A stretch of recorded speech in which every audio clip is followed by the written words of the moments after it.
Hey guys! Tonight we begin with a problem that has annoyed humanity for thousands of years.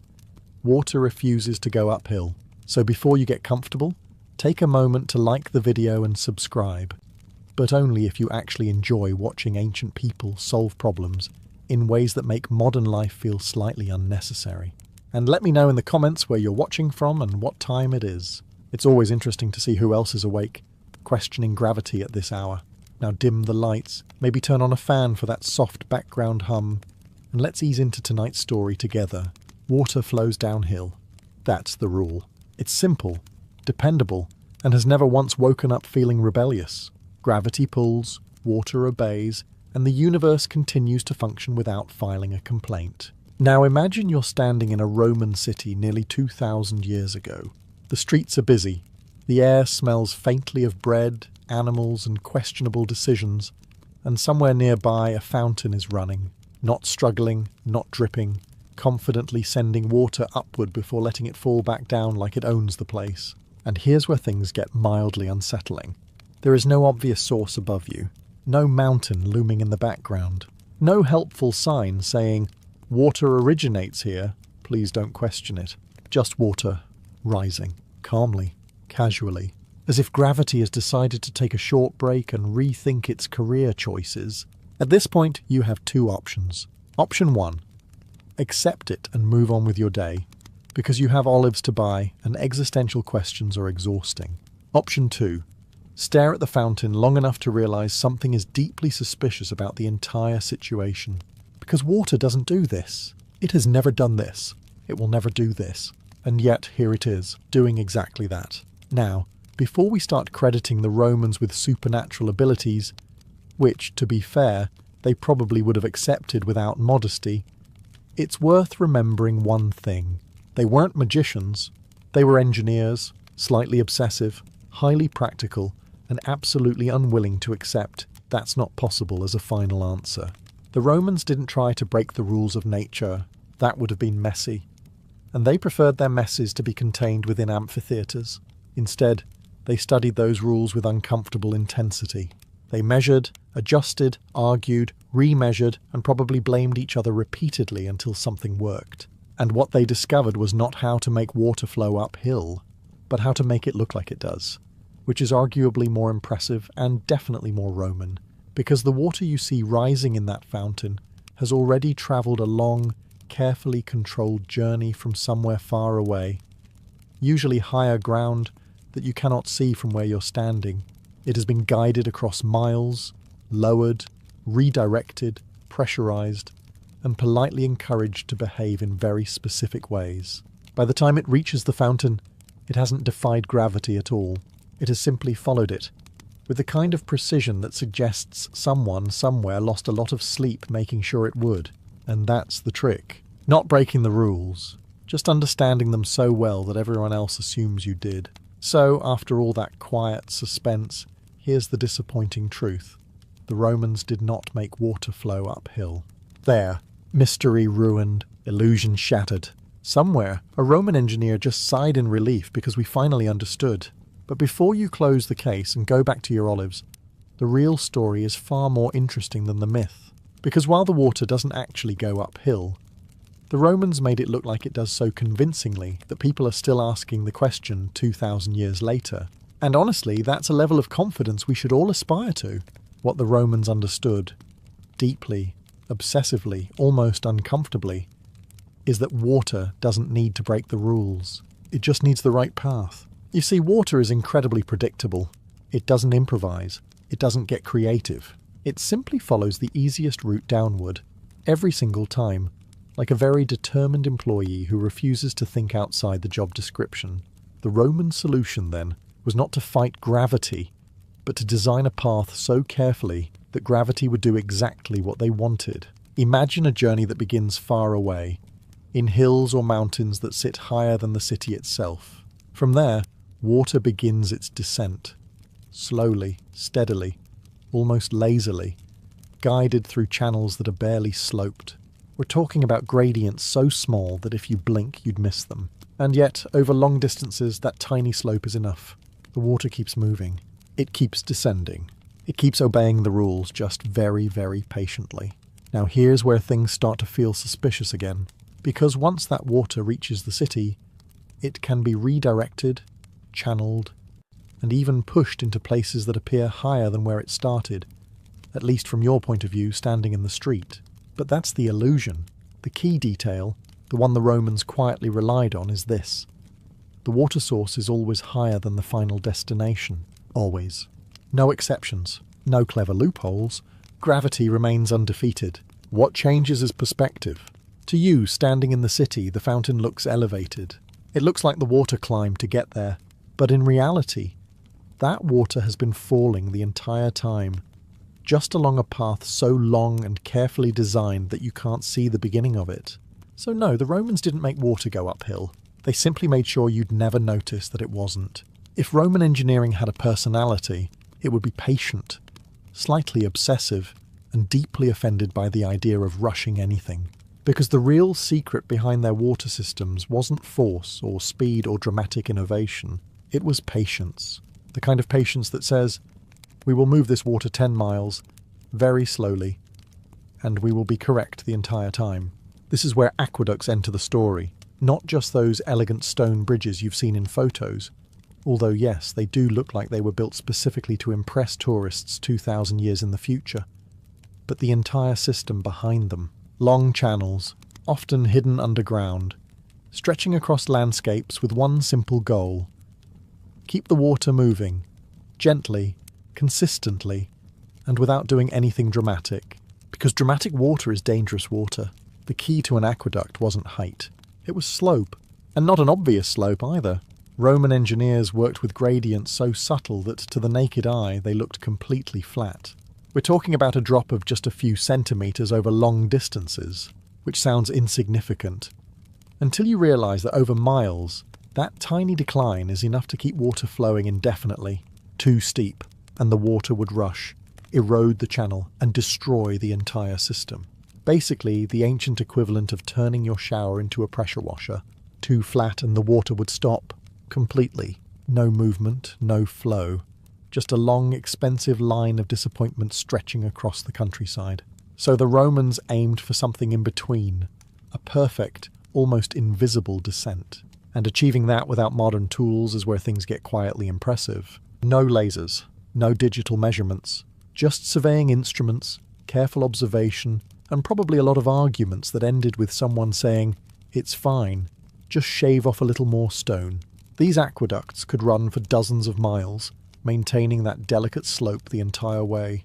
They crossed hills, curved around obstacles, disappeared underground, and occasionally rose into those iconic arches when the terrain demanded it. But through all of it, one rule never changed.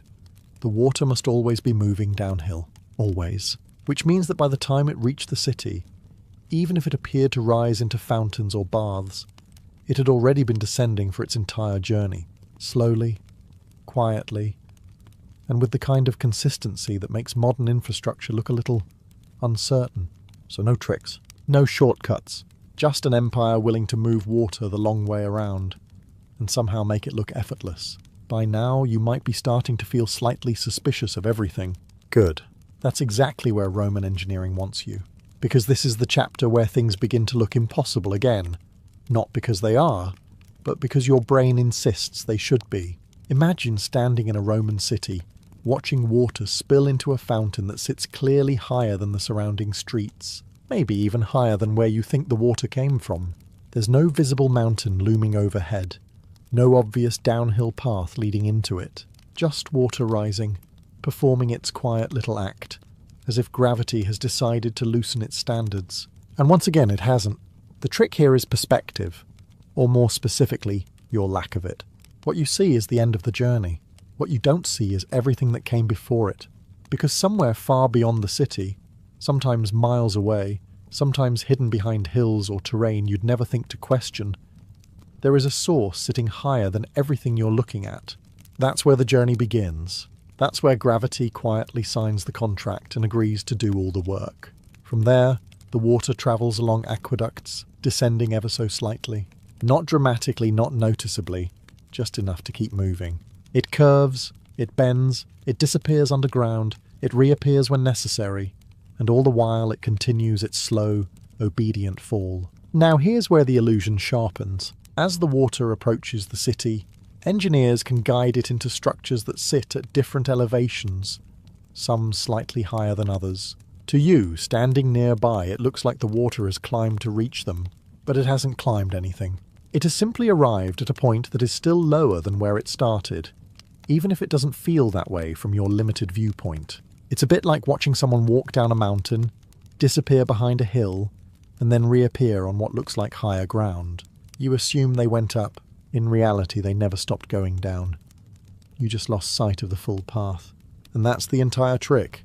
The Romans didn't change how water behaves. They changed how you see it behave. They relied on distance, terrain, and your inability to visualize a journey that stretches far beyond what your eyes can confirm. So when you stand in that city, watching water rise into a fountain, it feels like something impossible is happening. But in truth, gravity is still quietly in control. It's just working from somewhere you can't see. Up to this point, the Roman strategy has been calm, patient, and almost meditative. Gentle slopes, long distances, quiet obedience to gravity. And then, inevitably, they encounter a problem. A valley. Not a polite dip in the landscape, but a deep, inconvenient drop that essentially says, you can go around me, or you can spend the next 3 years building something dramatic. Now, Rome did enjoy building dramatic things, but sometimes even they looked at a massive valley and thought, there has to be a less theatrical option. Enter the inverted siphon, a solution that sounds complicated, looks suspicious, and works beautifully when you understand what's happening. Here's the idea. Instead of guiding water slowly across a bridge or around the valley, the Romans would send it straight down one side and then back up the other, which, at first glance, sounds like exactly the thing we said water cannot do. Stay with me. The trick lies in pressure. When water flows downhill, it doesn't just move, it gains force. The deeper it goes, the more pressure builds up inside a closed pipe. It's like gravity quietly leaning in and saying, let me help with that. Now, once the water reaches the bottom of the valley, all that built-up pressure has nowhere to go except forward. And if the pipe continues upward on the other side, that pressure will push the water back up. Not higher than where it started. Gravity still refuses to be embarrassed, but high enough to climb the opposite slope and continue its journey. So, from the outside, it looks like the water went down, changed its mind, and then decided to go up anyway. In reality, it never stopped obeying the rules. It just used them more aggressively. Of course, this only works if the system is completely sealed.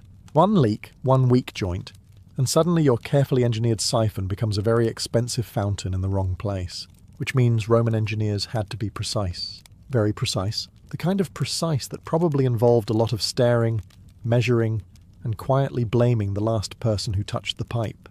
But when it worked, and it often did, it allowed water to cross terrain that would otherwise require enormous structures, no towering arches, no scenic detours, just a hidden system, quietly pushing water where it needed to go. And once again, from the outside, it looked like something impossible had just happened, which at this point was becoming a bit of a Roman habit. By now, the Roman plan sounds elegant. Almost too elegant. Send water downhill, build pressure, push it back up, and casually pretend this was always a reasonable thing to attempt. There's just one small problem. Pipes. Because all of this cleverness, the siphons, the pressure, the carefully controlled flow, depends entirely on whether your pipes can survive the experience. And water under pressure is not gentle. It doesn't politely ask permission. It pushes, it strains, and given the slightest weakness, it will escape with enthusiasm and absolutely no regard for your engineering reputation. So the Romans had to build pipes that were not only functional but stubborn. They used materials like stone, terracotta, and most famously, lead. Yes, that lead. The same one that modern people try very hard not to drink from. But in the Roman world, it had a few advantages. It was flexible, relatively easy to shape, and strong enough to handle internal pressure when used correctly. Which brings us to the part where things get slightly stressful, because calculating how thick those pipes needed to be wasn't optional. Too thin, and the pressure inside a siphon could split them open like overconfident bread dough. Too thick, and you're wasting material, time, and money, 3 things even Rome preferred not to throw away casually. So engineers had to find the balance, not through advanced simulations or helpful software, but through experience, observation, and the occasional failure that probably made a very loud noise. And when these pipes were laid into the system, especially in inverted siphons, they had to be sealed with remarkable precision. Joints needed to hold, connections needed to align, because even a small leak wouldn't just drip. It would spray, lose pressure, and quietly ruin the entire illusion. Imagine building a system designed to make water appear to climb, only for it to burst halfway through and flood a field instead. Not ideal. And yet, despite all of this, many of these systems worked. Not for days or months, but for years, sometimes decades. Which means that somewhere in the Roman world, engineers were watching pressurized water rush through pipes they built by hand, nodding slightly and thinking, yes, this should not work, but it does. And that's the thing about Roman engineering. It wasn't just clever in theory, it held together in reality, under pressure, under stress, and under the constant threat of water reminding everyone who was really in charge. By the time water reached the city, it had already completed an impressively long and obedient journey. It had flowed downhill for miles, survived slopes that required monk-like patience, endured pressure systems that could have easily gone wrong, and somehow arrived intact. At this point, you might think the Romans would simply let it flow freely and call it a day. They did not. Because if there's one thing Rome disliked more than inefficiency, it was uncontrolled anything, especially something as valuable as water. So instead, the water was brought into a structure known as a castellum, essentially a distribution tank. Though calling it that feels a bit like calling the Colosseum a seating arrangement. This was where the system slowed down, settled, and became organised. Water entered the castellum with force, especially if it had just come through a siphon. Left unchecked, that pressure could damage pipes, flood areas, or generally behave in ways that would make engineers very uncomfortable. So the castellum acted as a kind of calming station.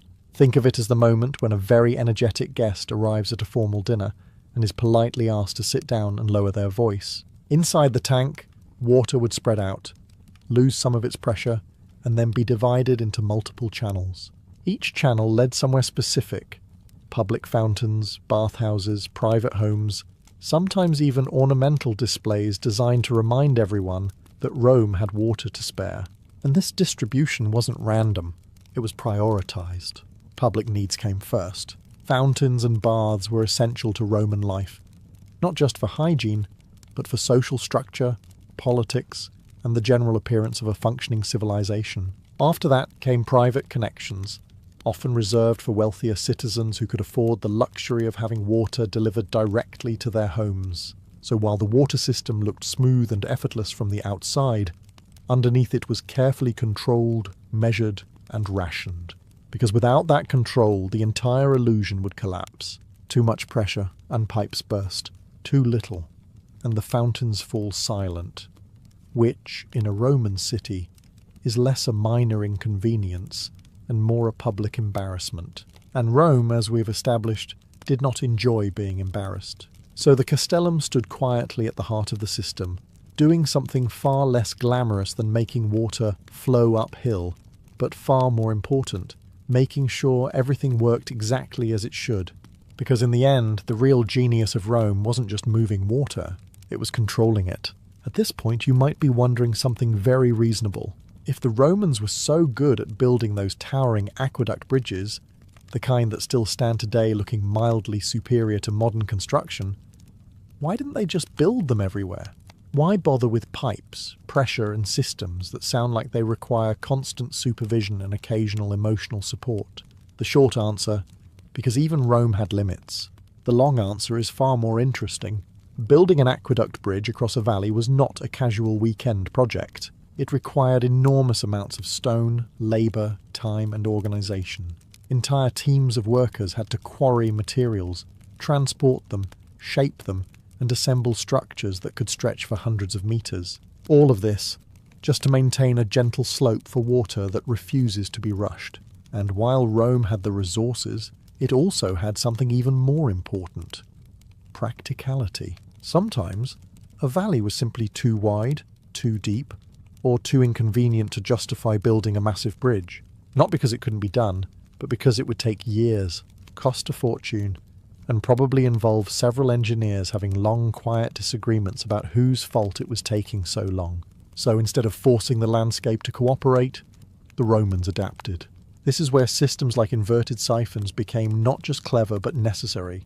By using pipes and pressure, they could send water down into a valley and back up the other side without building anything visible at all. No arches, no towering structures, just a hidden solution doing its job quietly beneath the surface. Of course, this approach came with its own challenges. Pipes could fail, pressure could be misjudged, repairs were more difficult because everything was less accessible. In other words, instead of one big visible problem, you now had several smaller invisible ones. But for the Romans, this was often a worthwhile trade, because efficiency mattered, time mattered, and perhaps most importantly, the ability to solve a problem without turning it into a monument was, in its own way, a sign of true engineering confidence. Still, when conditions allowed, they did build the bridges. And when they did, they built them with a kind of quiet arrogance, perfectly aligned, carefully measured, and strong enough to survive centuries of weather, neglect, and modern tourists taking photos from slightly awkward angles. So the choice wasn't between bridges or pipes. It was about using the right solution for the right problem. Sometimes that meant building something grand and visible, and sometimes it meant solving the problem so cleanly that no one even realized there was one to begin with. By now the system sounds impressive. Long distances, gentle slopes, pressure systems, distribution tanks, everything working together with suspicious efficiency. But here's the part that should make you slightly uncomfortable. The Romans did all of this without modern tools. No laser levels, no GPS, no computer models quietly correcting mistakes before they happen. Just basic surveying instruments, careful observation, and a level of patience that would probably make most modern engineers reconsider their career choices. And yet, their aqueducts maintained gradients so precise that even small errors could have ruined everything. Because remember, this entire system depends on balance. Too steep, and the water speeds up, erodes the channel, and eventually damages the structure. Too flat, and the water slows down, then stops. And suddenly you have an aqueduct that looks impressive but functions as a very long decorative trench.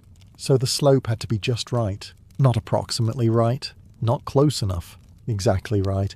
To achieve this, Roman engineers used tools like the corributes, essentially a long wooden beam with a water level, and the groma, used for alignment. Simple devices, but when used carefully, surprisingly effective. Imagine standing in the heat, trying to measure a nearly invisible slope over miles of terrain, adjusting stone by stone, knowing that a small miscalculation here could mean failure much later, where fixing it would be far more difficult and significantly more embarrassing.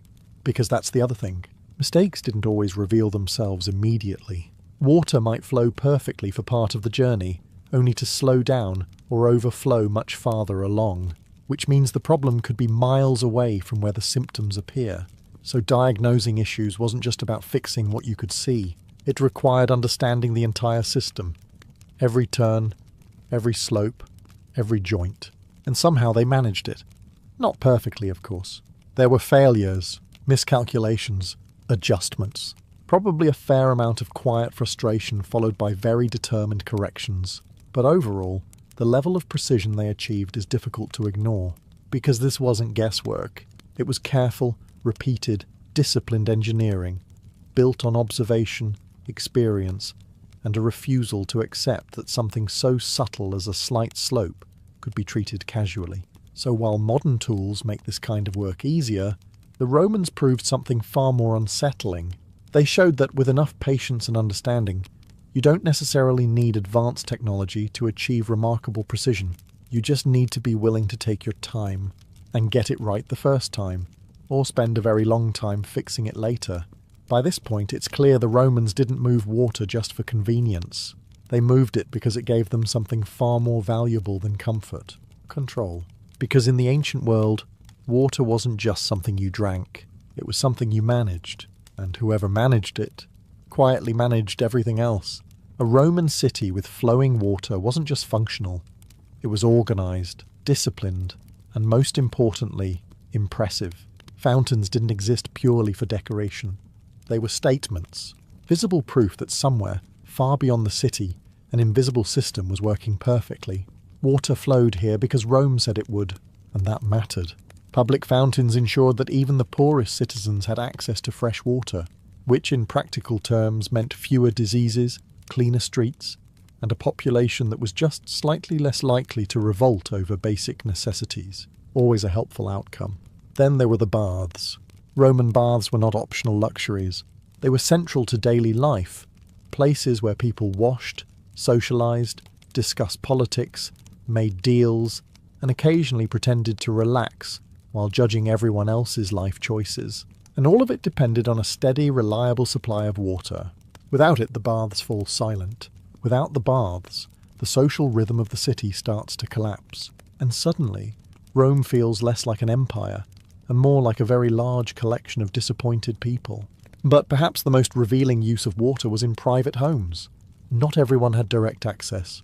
That privilege was often reserved for wealthier citizens who could afford connections to the system. And when they did, it wasn't subtle. Water features, small fountains, decorative basins, all quietly announcing that this household didn't just exist within Rome. It benefited from it.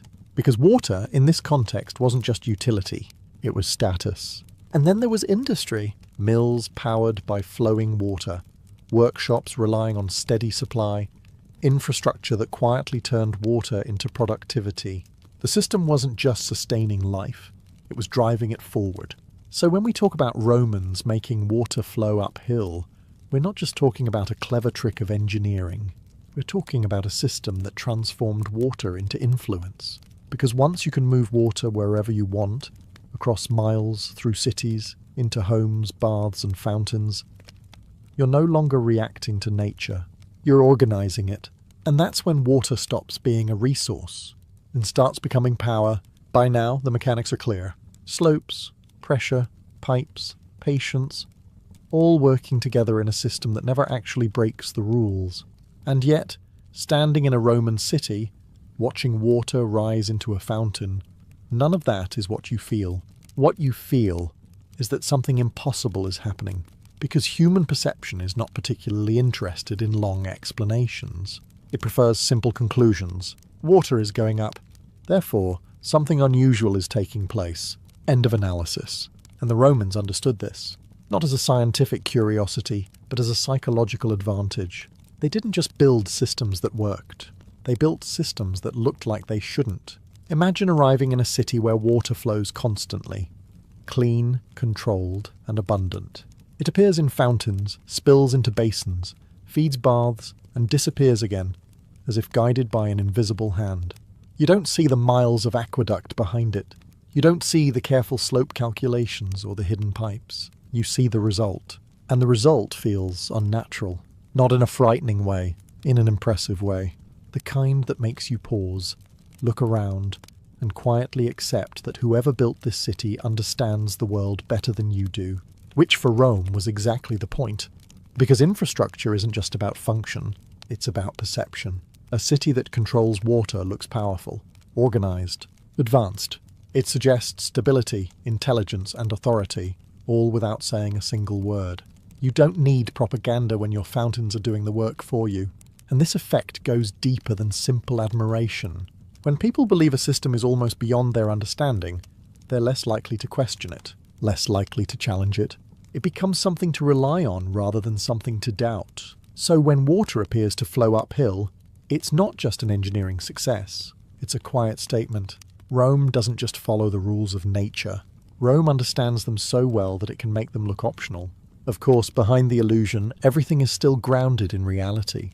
Gravity still pulls. Water still obeys. Engineers still worry about pipes bursting at inconvenient moments. But none of that is visible from the street. All you see is water doing something that feels slightly wrong, and yet perfectly controlled. And in that moment, without realizing it, you've accepted the illusion. Not because it's true, but because it's convincing enough to feel like it is. By now, the Roman water system sounds almost effortless. Water travels for miles, survives slopes, pressure, and engineering ambition, arrives in the city, and performs its duties with quiet elegance. It feels smooth, reliable, permanent. It was none of those things, because behind every flowing fountain and perfectly supplied bath stood something far less glamorous: constant maintenance. Water systems, as it turns out, are not self-aware. They do not fix themselves out of pride. They do not apologize when something breaks. They simply stop working, often at the worst possible moment, and wait for someone else to deal with it. And in Rome, that someone else was an entire workforce dedicated to keeping the illusion alive. Aqueducts had to be inspected regularly. Channels would accumulate sediment over time. Minerals, debris, anything the water decided to carry along for the journey. Left unchecked, this build-up could slow the flow, reduce capacity, or block sections entirely. So workers entered these channels, often in confined, damp spaces, to clean them manually. Not glamorous work, not particularly comfortable work, but absolutely necessary. Then there were the leaks. Stone cracks, joints weaken, pipes shift, and water, being both persistent and deeply uncooperative, takes full advantage of any weakness. A small crack doesn't stay small for long. It widens, pressure drops, and suddenly a system designed for precision becomes less precise, which in Roman terms is unacceptable. So repairs had to be quick and effective. Sections were sealed, replaced, reinforced, sometimes while the system was still in use, because shutting down the water supply of a city was not something you did casually unless you enjoyed widespread complaints. And then there were the siphons. Those clever pressure systems required even more attention. High pressure meant higher risk. A failure there wasn't subtle. It was loud, messy, and very public. Not ideal when your entire reputation is built on things working smoothly. But perhaps the most important part of maintenance was consistency. This wasn't something you fixed once and forgot. It was continuous, daily, seasonal, ongoing. A system that looked timeless from the outside was, in reality, being quietly managed every single day. Because without that effort, everything stops. The fountains go silent. The baths empty. The illusion collapses. And suddenly Rome doesn't look like a master of nature anymore. It looks ordinary, which, more than anything, was what they were trying to avoid.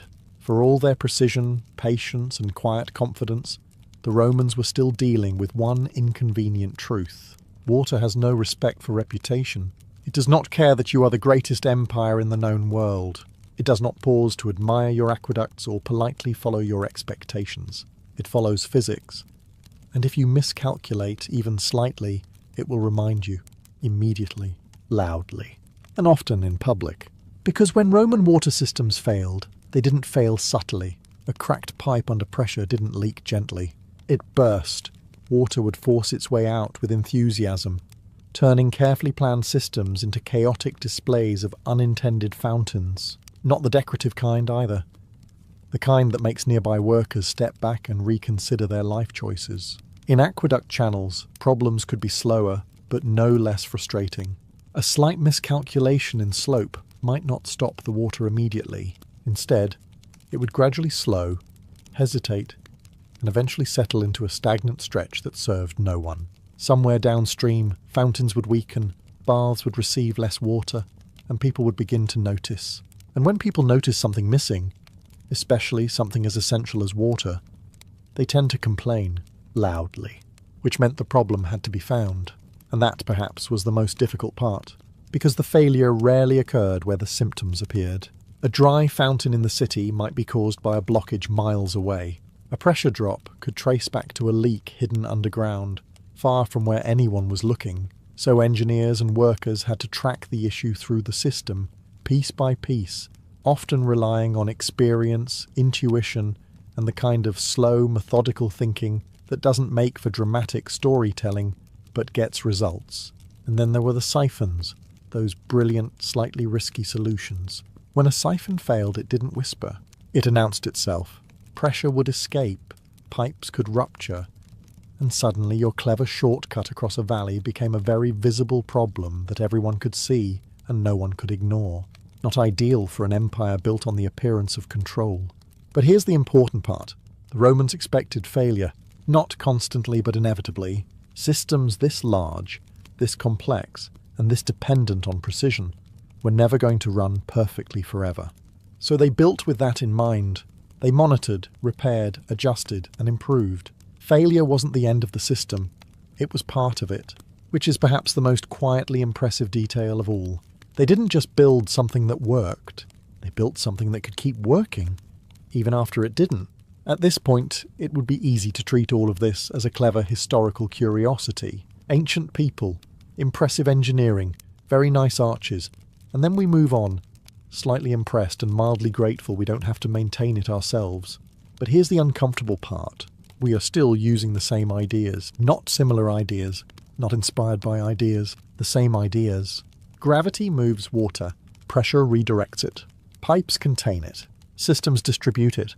That's it. That's the entire foundation of modern water infrastructure, just refined, upgraded, and slightly less likely to involve someone chiseling stone in the sun while questioning their life decisions. Every time you turn on a tap, water doesn't appear by magic. It arrives because somewhere a system has been designed to move it from a higher point to a lower one, controlling speed, pressure, and direction along the way. Sound familiar? It should. The Romans didn't invent water, but they did something arguably more important. They turned it into a predictable, manageable system on a massive scale.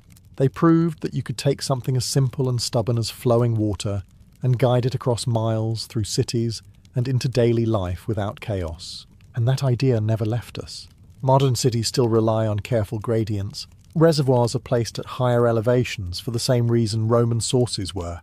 Pressure is still used to push water where gravity alone isn't enough. Distribution systems still divide flow based on need, priority, and design. The tools have changed. The scale has grown.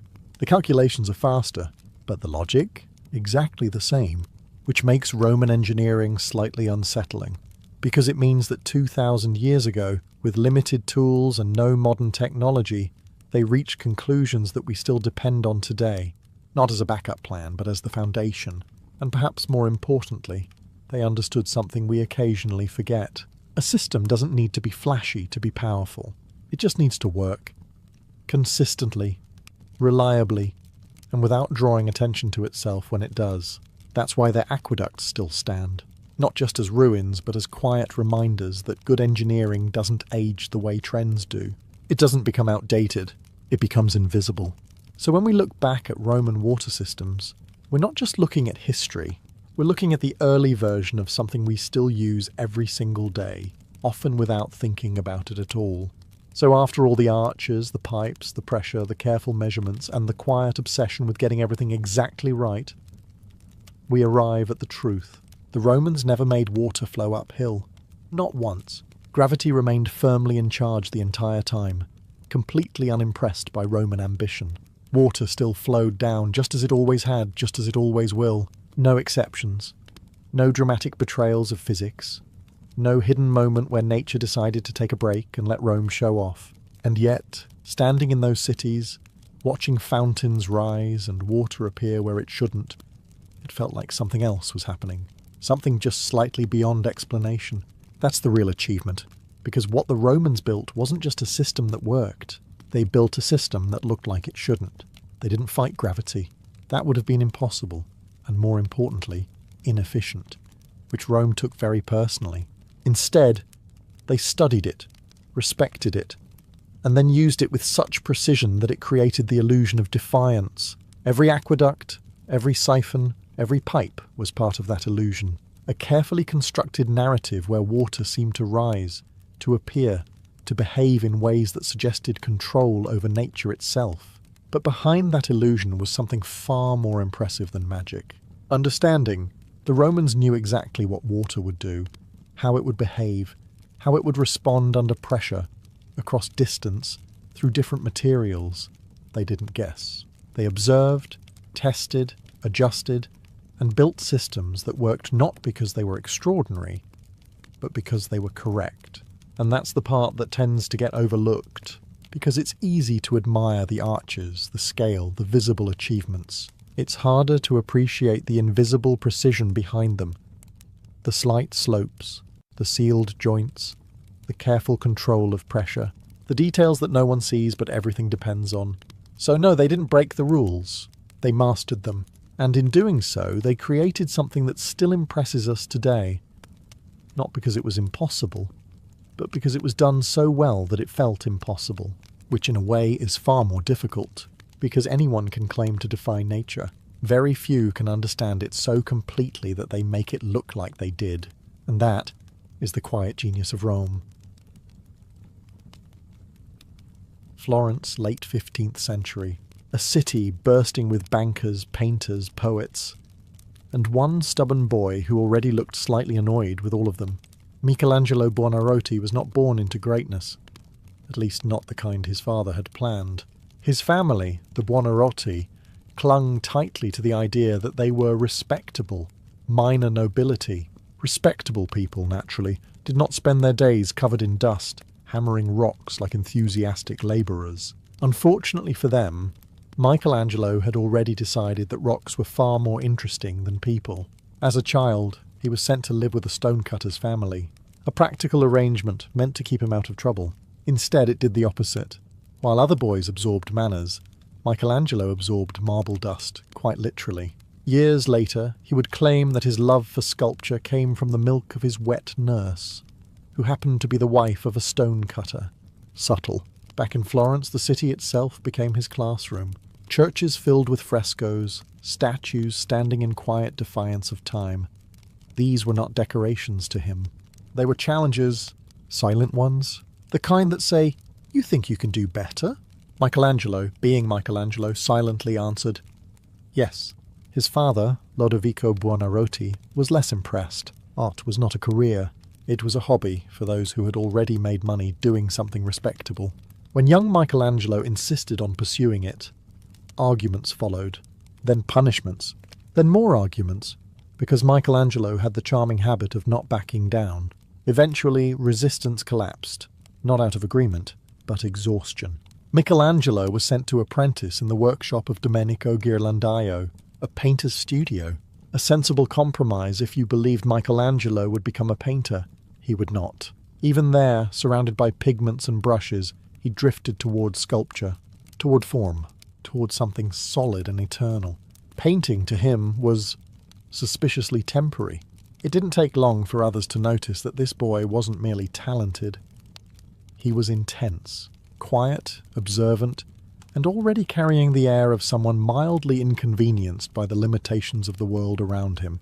And Florence, a city that thrived on talent and ego in equal measure, had just gained a new problem.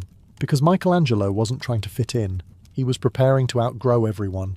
Florence had a habit of collecting talent the way kings collect taxes, aggressively and with high expectations. And somewhere in that elegant machinery of ambition stood a teenage Michelangelo Buonarroti, already developing the dangerous confidence of someone who suspects he might be better than everyone else. His apprenticeship under Domenico Ghirlandaio didn't last long, not because Michelangelo failed, but because he was quickly noticed by someone far more powerful. Lorenzo de' Medici, also known as the Magnificent, which, to be fair, is a title that leaves little room for humility. Lorenzo ran something extraordinary, a sculpture garden filled with classical statues, ancient fragments, and young artists competing quietly with ghosts of Greece and Rome. It wasn't just a training ground, it was a stage, and Michelangelo walked onto it like he had been waiting his entire life. Here, surrounded by ancient forms, he found what he had been looking for. Perfection carved in stone. Not painted illusions, not fleeting colours, real bodies, real weight, real presence. Marble that seemed to breathe if you stared long enough.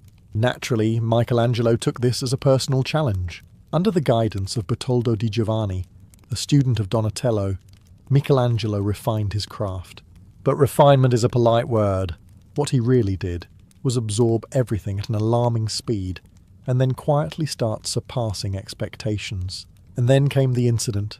Another student, Pietro Torrigiano, took issue with Michelangelo's attitude, which admittedly could be described as subtly unbearable. Words were exchanged, pride was wounded, and then, in a moment that would permanently alter Michelangelo's face, Torrigiano punched him, hard. Michelangelo's nose was broken, flattened for life. A Renaissance souvenir, if you will. Torrigiano would later boast about it, as if punching a genius in the face was a career highlight. Michelangelo, on the other hand, carried the mark quietly. A visible reminder that talent, in Florence, did not protect you from consequences. Yet if anything, it hardened him. Life in Lorenzo's circle wasn't just about art. It was philosophy, poetry, politics, an entire world of ideas. Michelangelo sat among scholars, listening, absorbing, occasionally judging. He wasn't just learning how to carve bodies. He was learning how to think like someone destined to leave a mark on history. Then, in 1492, Lorenzo died. And just like that, the garden lost its patron, Florence lost its balance, and Michelangelo lost the protection that had allowed his talent to grow. The world outside was less forgiving, and far less patient. When Lorenzo de' Medici died, Florence did not gently transition into a new chapter. It unravelled. Loudly, dramatically, and with the kind of moral panic that only history can deliver with such confidence. Into that vacuum stepped Girolamo Savonarola, a man who looked at Renaissance Florence, with its art, luxury, and suspiciously cheerful nudity, and decided it was all a terrible mistake. His sermons were not subtle. They were fire, brimstone, and the general suggestion that God was deeply disappointed. Florence listened. Soon, the city that had celebrated beauty began to fear it. Paintings were questioned. Sculptures were tolerated with increasing discomfort. And then came the infamous bonfire of the vanities, a cheerful gathering where books, artworks, cosmetics, and anything remotely indulgent were thrown into flames, as if burning objects might solve existential problems. Michelangelo watched this shift with a kind of quiet unease. This was not the Florence he had thrived in. The city that once challenged artists now threatened to erase them. Inspiration was being replaced with suspicion. Not ideal conditions for a man who already struggled with authority on a good day. So, like many sensible people faced with chaos, he left. He travelled first to Bologna, a city that offered stability, and more importantly, work. There he was commissioned to carve small statues for the shrine of Saint Dominic.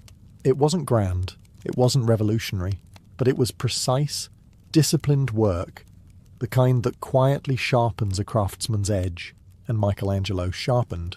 He studied anatomy more intensely, observed bodies, muscles, tension beneath skin. Where others saw figures, he saw structure, movement trapped inside stillness. Even in these smaller commissions, something was building, something that would not stay small for long. Eventually Florence called him back, not because it had stabilised. It hadn't. But because home has a way of pulling even the most stubborn exile. He returned to a city still wrestling with its identity. The echoes of Savonarola lingered, though his influence would soon collapse. Florence was changing again, as it always did, and Michelangelo returned changed as well. No longer just a promising student in a garden of statues. Now he was something more dangerous. A young artist who had seen instability, survived it, and was ready to prove exactly what he could do with a block of stone and a very long memory. Florence had sharpened him. Exile had hardened him. But Rome... Rome was where Michelangelo Buonarroti began to quietly terrify his competition. He arrived in the city in the late 1500s, young, ambitious, and already carrying the kind of confidence that suggested he was either destined for greatness or about to offend someone important. In Renaissance Italy, these were often the same thing. Rome was different from Florence. Less philosophical debate, more ancient ghosts. Everywhere you looked, the ruins of the Roman Empire stood like silent judges, reminding every artist that greatness had already been achieved. Good luck trying to match it. Naturally, Michelangelo took this personally. His first major Roman commission came through Cardinal Raffaele Riario. It did not go smoothly. Michelangelo produced a sculpture of Bacchus, the god of wine, slightly off balance, almost drunk, and very much not the noble, controlled figure people expected. It was too real, too human, the kind of realism that makes patrons uncomfortable because it suggests flaws. The cardinal rejected it. For most artists, this would have been a setback. For Michelangelo, it was more of a warning shot to Rome. He wasn't interested in polite expectations. Then came the commission that changed everything. A French cardinal, Jean de Villers-Lagrola, wanted something extraordinary for his tomb in St. Peter's Basilica, a sculpture of the Virgin Mary holding the dead body of Christ, a subject already explored many times. Michelangelo, of course, decided to do it better. The result was the Pietà, not dramatic, not exaggerated, just impossibly calm. Mary, young and serene, holding Christ's lifeless body with a quiet acceptance that felt almost unsettling. The marble looked soft. The skin seemed real. The folds of fabric fell with impossible precision. It didn't look carved. It looked revealed, Rome noticed. Visitors gathered, stared, whispered. Some doubted it had been made by a young artist. Rumours spread that someone else must have done it. Michelangelo, not usually concerned with public opinion, made a rare exception. One night he returned to the sculpture and carved his name across Mary's sash. The only work he would ever sign. Subtlety was not the goal. With the Pietà, Michelangelo had done more than prove himself. He had redefined what sculpture could be. Not just form, not just anatomy, but emotion, captured in stone so precisely it felt almost inappropriate to breathe near it. Rome, once sceptical, now paid attention, and Michelangelo, having tasted recognition, was not about to stop. Because back in Florence, a massive block of abandoned marble was waiting, and it had already defeated 2 artists, which to Michelangelo sounded less like a warning and more like an invitation. Florence had a habit of keeping unfinished business, sometimes in the form of politics, sometimes in the form of a very large, very neglected block of marble. The block had been sitting there for decades, massive, weathered, and quietly embarrassing. 2 artists had already tried to carve it and failed, leaving behind a damaged, awkward slab that most people considered unusable. It earned a nickname, Il Gigante, the giant, not out of respect, but out of mild frustration. Naturally, this is where Michelangelo Buonarroti stepped in. At just 26, he was offered the challenge. Many saw it as a risk. Michelangelo saw it as an opportunity to prove something very specific, that limitations were suggestions, not rules. The marble itself was flawed, narrow, already cut into, and structurally unpredictable. A safer artist would have chosen a different block. Michelangelo chose war. He began work in 1501, setting up a private enclosure around the stone, not out of modesty but control. He worked obsessively, often alone, chipping away with the kind of focus that suggested he wasn't creating a figure. He was uncovering it, because in his mind the figure was already there. The subject he chose was David, not as a victorious hero, but in the moment before battle, calm, alert, calculating. A young man facing something much larger than himself, fully aware of the risk, and entirely unbothered by it. It was in many ways a self-portrait. As the statue began to take shape, rumours spread. People whispered about the size, the precision, the audacity of it. Florence, always eager for spectacle, began to pay attention again. And then, in 1504, the work was revealed. David stood over 5 meters tall, muscles tense, veins visible, expression focused. Not triumphant, but thinking. Alive in a way that made viewers slightly uncomfortable, as if the statue might step down at any moment and ask why they were staring. The city was stunned. Where to place it became a political decision. This wasn't just art, it was a symbol. Florence, small but defiant, facing larger powers. Sound familiar? Eventually, David was placed outside the Palazzo Vecchio, the seat of government. A statement carved in marble. We may be small, but we are not weak. Michelangelo had done what others couldn't. He had taken a ruined block and turned it into something almost perfect. But success in Florence came with a cost. Because when you create something that impressive, people start expecting the impossible. And soon, someone in Rome had a request. A ceiling. A very large one. And Michelangelo, who had spent his entire life insisting he wasn't a painter, was about to run out of excuses. Success, unfortunately, attracts attention. And in Renaissance Italy, attention often came in the form of powerful men with very specific requests and very little patience. Enter Pope Julius II. A man known for military campaigns, grand ambitions, and the subtle charm of a cannon aimed at your career. He had already commissioned Michelangelo Buonarroti to design his tomb, a massive, complex project filled with sculptures. Michelangelo naturally was thrilled. Finally, marble, scale, purpose. Then the project stalled. Funds were redirected. Priorities shifted. Rome, as always, found new ways to complicate things. Michelangelo, not known for his patience, grew irritated. Julius, not known for compromise, grew equally irritated. What followed was a disagreement, a loud one. Michelangelo left Rome. Julius demanded he return. There were letters, threats, and the general sense that neither man intended to lose. Eventually, Michelangelo came back. This is where things take a turn. Instead of resuming the tomb, Julius gave him a new assignment: paint the ceiling of the Sistine Chapel. Michelangelo's reaction was immediate and entirely reasonable. No, he insisted he was a sculptor. Painting was not his craft. Fresco work, especially on that scale, required techniques he had never fully mastered. This wasn't modesty, it was accuracy. He suspected, not without reason, that rivals like Raphael had influenced the decision, hoping to see him fail spectacularly. Julius did not care. Refusal was not an option. So Michelangelo accepted, reluctantly, defiantly, and probably already planning to complain about it for the next 4 years. The original plan was simple: paint a few apostles, manageable, respectable, forgettable. Michelangelo rejected it. If he was going to suffer, he would at least suffer on a grand scale. He redesigned the entire project, expanding it into a vast visual narrative of creation, humanity, and divine judgment. Figures twisting, reaching, straining across the ceiling. Not decorative, not passive, alive. Then came the practical problem. Painting a ceiling is exactly as uncomfortable as it sounds. Contrary to popular myth, Michelangelo did not lie on his back. He stood on scaffolding, head tilted upward for hours, paint dripping, neck aching, eyesight straining.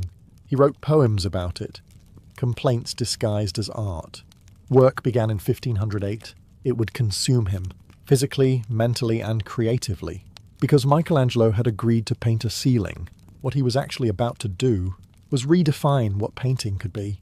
If you ever feel inconvenienced at work, consider the situation of Michelangelo Buonarroti between 1508 and 1512, standing on scaffolding, neck bent at unnatural angles, paint dripping onto his face, all while insisting, repeatedly, that he was not a painter. The ceiling of the Sistine Chapel was not a project. It was an endurance test disguised as art. Michelangelo began with assistants, sensible, efficient, completely incompatible with his personality. He dismissed most of them early on, dissatisfied with their work. Control for him was not optional. It was essential.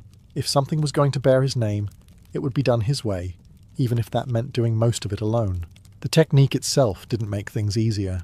Fresco painting requires applying pigment onto wet plaster. Timing had to be precise. Work too slowly and the plaster dries. Work too quickly and mistakes become permanent. There's no gentle correction, no quiet adjustments, just commitment and consequences. Michelangelo naturally chose commitment. He divided the ceiling into sections, tackling them piece by piece. At first the figures were smaller, more crowded. Then something shifted. Confidence, or perhaps impatience, took over. The figures grew larger, more dynamic, more ambitious. Bodies twisted with impossible tension. Muscles carried weight and meaning. Even in paint, Michelangelo was thinking like a sculptor. And then there was the centerpiece, the creation.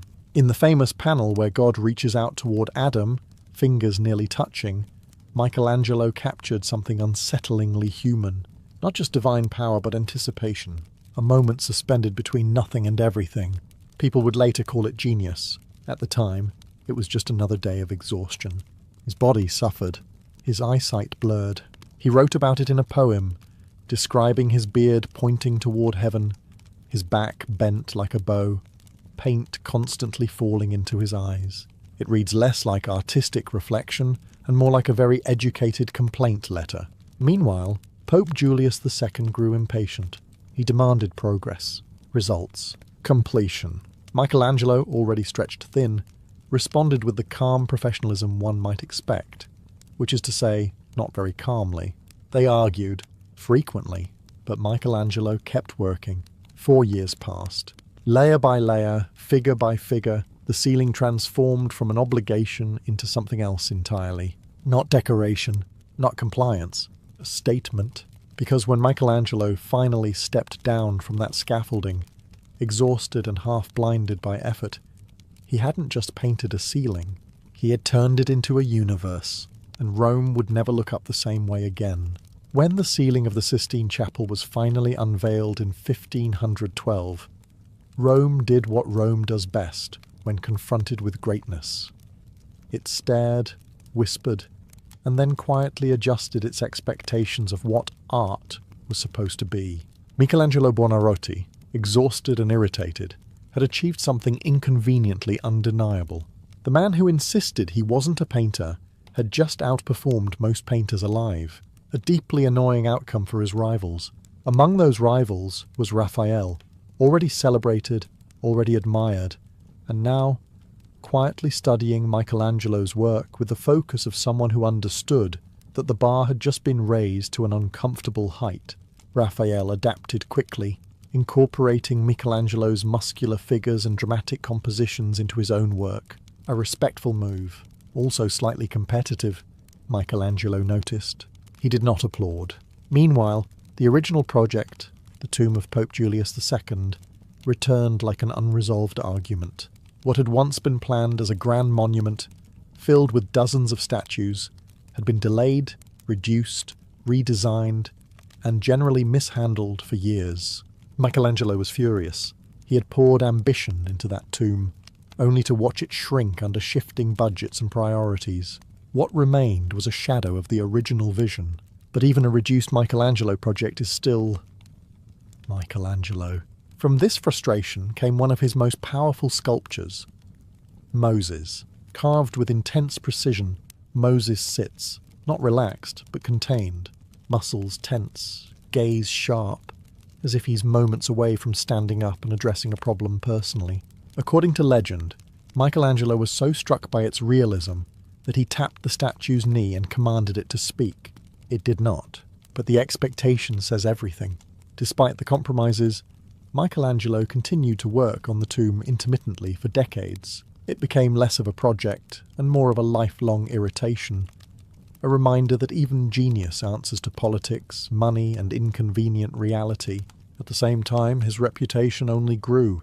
Florence called him back again. Rome refused to let him go for long. Patrons competed for his attention. Commissions piled up, and expectations became increasingly unreasonable. Michelangelo, unsurprisingly, became more difficult. He argued with clients, ignored advice, worked obsessively, often in isolation. Fame did not soften him, it sharpened him further. Because recognition for Michelangelo wasn't a reward, it was pressure. And just when it seemed like he had already done everything, sculpture, painting, perfection under impossible conditions, Rome had another idea, another wall, another project. And this time the subject wasn't creation, it was the end of everything. Time, that quiet enemy of all artists, eventually caught up with Michelangelo Buonarroti, not gently, not kindly. But then again, Michelangelo was never particularly interested in gentle or kind. By the time he was called back to the Sistine Chapel in the 1530s, he was no longer the defiant young sculptor eager to prove himself. He was older, more guarded, and carrying decades of frustration, unfinished projects, and the lingering annoyance of dealing with powerful men who treated genius like a decorative service. The commission came under Pope Paul III. The task: cover the altar wall of the chapel with a depiction of the Last Judgment. Not a peaceful scene, not a comforting one. Michelangelo accepted. At this point, refusal had become less of a habit and more of a strategic inconvenience. What he created between 1536 and 1541 was not the tidy, orderly vision many expected. It was chaos. Bodies rising, falling, twisting. Saints, sinners, angels, all caught in a storm of motion and consequence. At the centre stood Christ, not as a gentle saviour, but as a powerful, almost terrifying figure delivering judgment with undeniable authority. It was overwhelming. It was also controversial. Nudity everywhere. Muscular, unapologetic, and impossible to ignore. For some viewers, it was a masterpiece. For others, it was inappropriate, especially in a sacred space. One critic, Biagio da Cesena, openly complained that the fresco belonged in a bathhouse rather than a chapel. Michelangelo responded in the most Michelangelo way possible. He painted Biagio's face onto Minos, a damned figure in hell, complete with donkey ears and a snake biting him in a rather unfortunate place. A professional disagreement handled with remarkable maturity. Despite criticism, the Last Judgment stood. It was not meant to comfort. It was meant to confront, to remind viewers of consequence, fear, and the fragile line between salvation and damnation. By now, Michelangelo's relationship with his work had changed. Youthful ambition had given way to something heavier.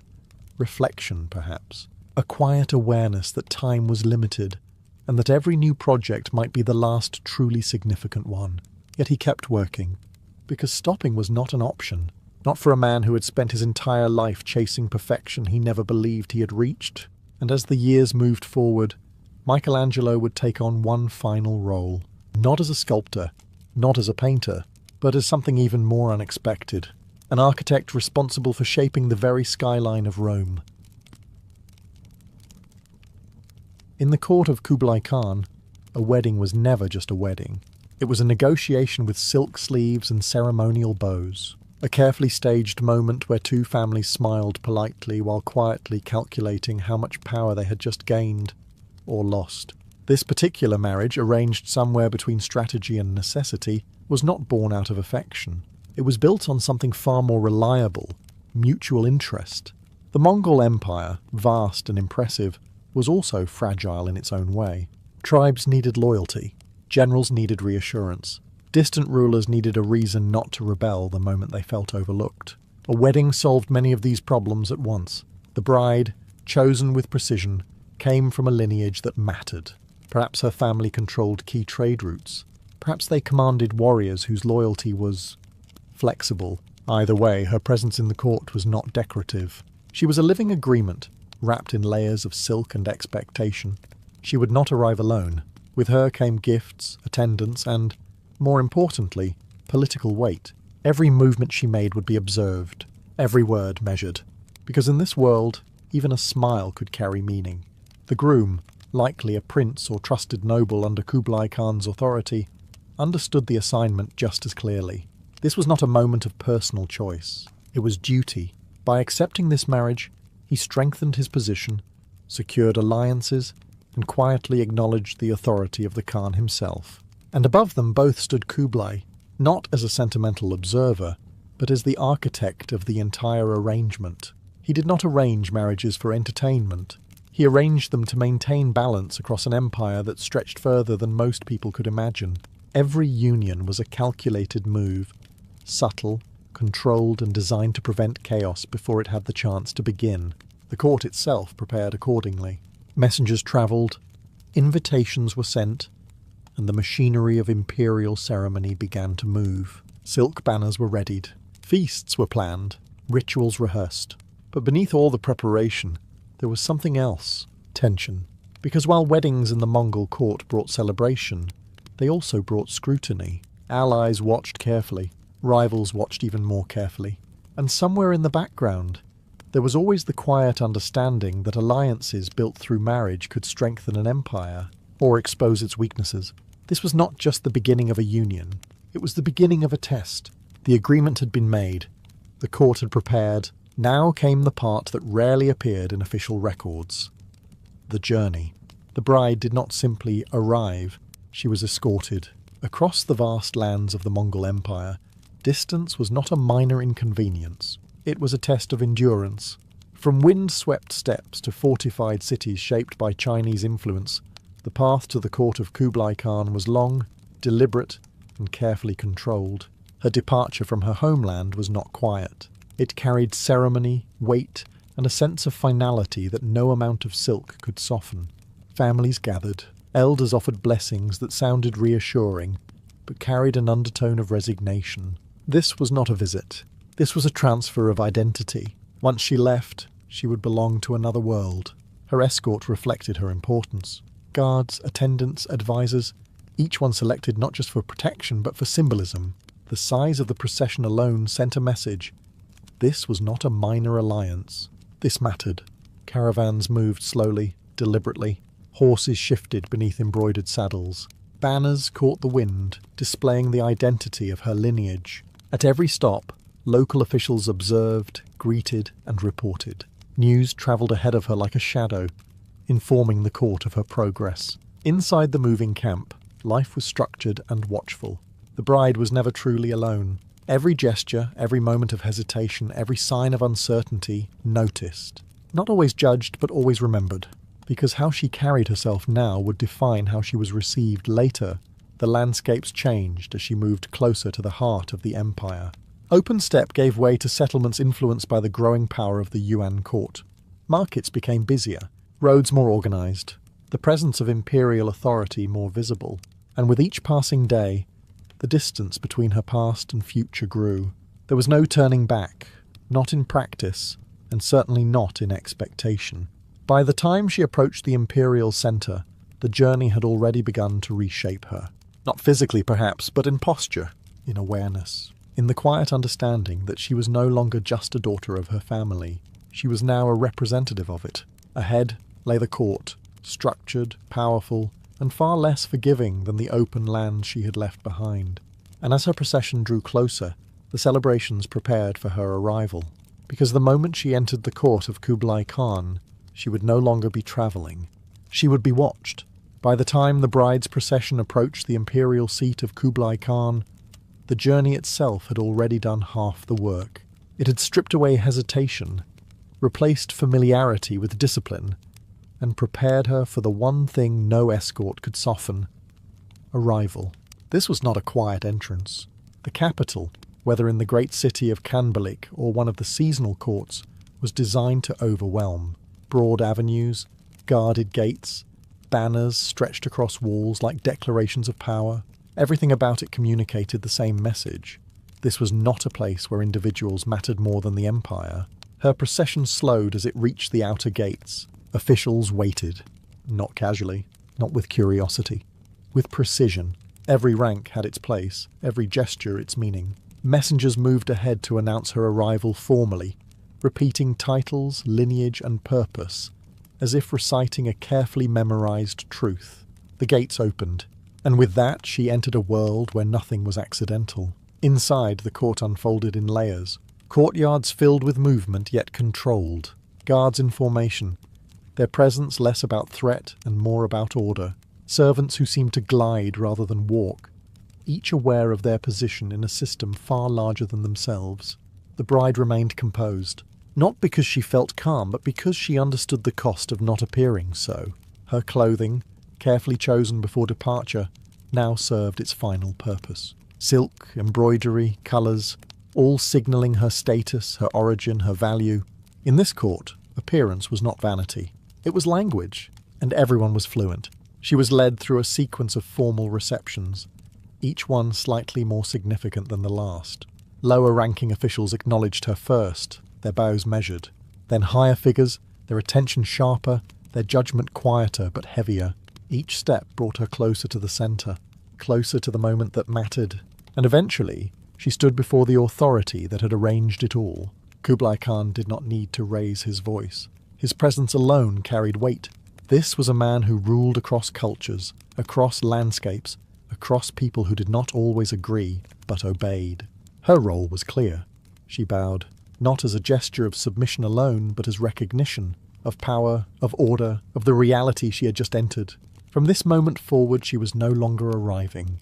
She was part of the court. And the court, as she would soon learn, had its own rules for celebration. Rules that turned a wedding into something far larger than a union. Arrival in the court of Kublai Khan was not the climax. It was merely the beginning of a carefully structured sequence of rituals, each one designed to transform a political agreement into something that looked, at least on the surface, like harmony. Before any celebration could begin, the union had to be recognized. Not emotionally, formally. The bride was guided through a series of preparations that were less about comfort and more about presentation. Her garments were adjusted to reflect her new status. Colours aligned with court expectations. Fabrics chosen to signal not just wealth, but belonging. Layers were added, not simply for beauty, but for meaning. In this court, clothing was never just clothing. It was hierarchy stitched into silk. Attendants worked around her with quiet efficiency. Hair arranged, ornaments placed with precision. Every detail checked and rechecked. Nothing could appear accidental. Nothing could suggest uncertainty, because uncertainty here was dangerous. Meanwhile, the groom underwent his own set of formalities. His role, though seemingly more stable, was no less important. He had to present strength, control, and loyalty, qualities that extended beyond the marriage itself and into his relationship with the Khan. This was not a private union. It was a public statement. Between these preparations, ceremonial steps unfolded. Meetings with key figures of the court, each one reinforcing the legitimacy of the match. Elders, officials, advisors, their presence acted as witnesses, not just to the marriage, but to the alliance it represented. Every bow, every exchanged word, every measured silence added another layer of acknowledgement. Outside, the court began to shift. Servants moved with increased urgency. Kitchens prepared for feasts that would stretch across hours, perhaps days. Musicians tuned instruments, their sounds drifting faintly through the structured calm of the palace. Guards adjusted positions, ensuring that celebration would not compromise order, because even in festivity, control remained absolute. The bride, now fully prepared, was no longer just a participant.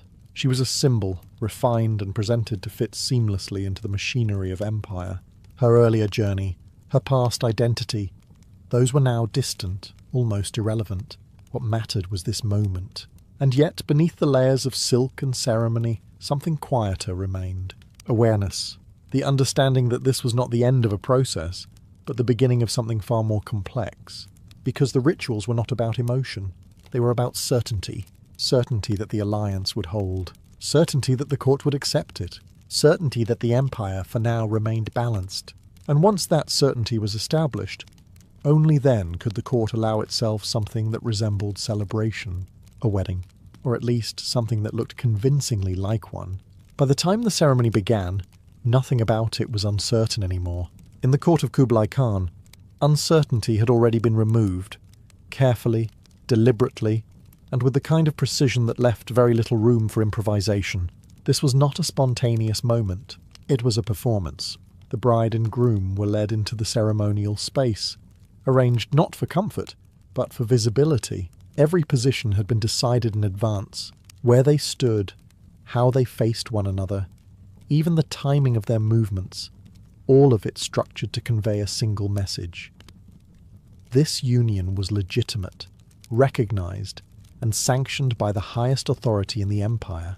Observers gathered, not as guests in the modern sense, but as witnesses. Nobles, military leaders, advisors, each one present not simply to celebrate, but to acknowledge. Their attendance turned a private agreement into a public reality. Silence settled. Then the rituals began. Offerings were presented, symbols of prosperity, loyalty, and continuity. Cups raised, exchanged, sometimes shared, not casually but with meaning attached to every gesture. In many traditions across the Mongol world, the act of sharing drink or food sealed bonds more effectively than spoken promises. Words could be forgotten. Actions less so. The bride's role was measured, deliberate. She followed the sequence expected of her, each step reinforcing her place within this new structure. The groom mirrored her in his own way, projecting stability, control, and the quiet assurance that he understood exactly what this moment required. Above it all, Kublai Khan observed.